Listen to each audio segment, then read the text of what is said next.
అందరికీ నమస్కారం. నేను మీ Haripriya. Welcome to my channel the Homely Diaries. ఇవాల్టి వీడియోలో భోగి పళ్ళను పిల్లల తలపై ఎందుకు పోస్తారో, ఎలా పొయ్యాలి, ఏ వయసు పిల్లలకు పొయ్యాలి, అలాగే ఈ భోగి పళ్ళు పిల్లల తలపై పోయడం వల్ల కలిగే ప్రయోజనాలేమిటో ఇవాల్టి వీడియోలో క్లుప్తంగా తెలుసుకుందాం. తెలుగు ప్రజలు జరుపుకునే అతిపెద్ద పండుగ సంక్రాంతి. ముఖ్యంగా కోస్తా ఆంధ్ర, రాయలసీమ ప్రాంతాల్లో ప్రజలు ఈ పండుగను 4 రోజుల పాటు ఘనంగా జరుపుకుంటారు. సూర్యుడు మకర రాశిలోకి ప్రవేశించిన రోజునే మకర సంక్రాంతి పండుగగా జరుపుకుంటారు.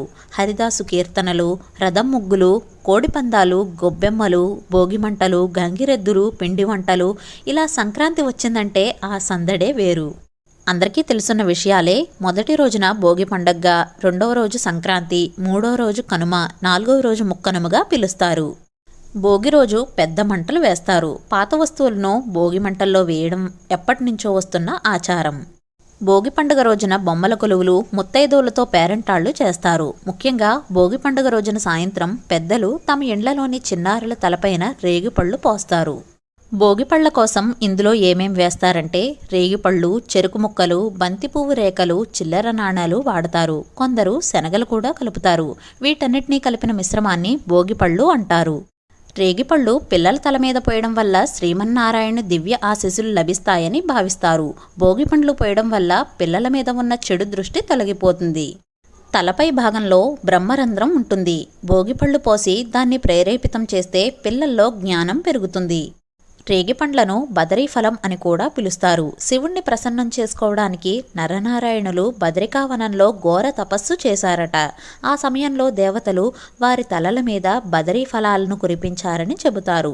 ఆనాటి సంఘటనకు ప్రతీకగా పిల్లలను నారాయణునిగా భావించి భోగిపండ్లు పోసే సాంప్రదాయం వచ్చింది. భోగి పండుగ ముగిశాక సూర్యుడు దక్షిణాయనం నుంచి ఉత్తరాయణంలోకి మారుతాడు. ఆ రోజే మకర రాశిలోకి అడుగు పెడతాడు.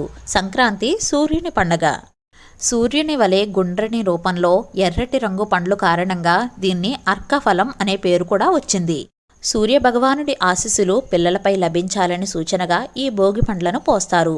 12 ఏళ్లలోపు వయసున్న చిన్నారుల తలపై ఈ భోగి పండ్లను పోయవచ్చు. చాలామందికి వచ్చే సందేహం ఏంటంటే భోగి పండ్లను పిల్లల తలపై పోసాక వాటిని ఏం చెయ్యాలి, వాటిని తినొచ్చా తినకూడదా అనే డౌట్ ఉంటుంది కదా. ఇలా పిల్లల తలపై పోసిన భోగి పండ్లను దిష్టి కోసం పోస్తాం కాబట్టి వాటిని తినకూడదు. వాటిని ఎవరూ తొక్కని ప్రదేశంలో పోస్తే మంచిది. ఆ భోగి పళ్ళల్లో కలిపిన చిల్లర నాణాలను ఎవరికైనా దానం చేస్తే మంచి జరుగుతుంది. లేదా ఏదైనా పారే నదిలో కూడా ఈ భోగిపళ్లను కలపచ్చు. అదండి భోగిపళ్లను ఎలా పొయ్యాలి, ఎవరు పొయ్యాలి, ఏ సమయంలో ఏ వయసు వారికి పొయ్యాలో ఇలా అన్ని విషయాలు తెలుసుకున్నారు కదా.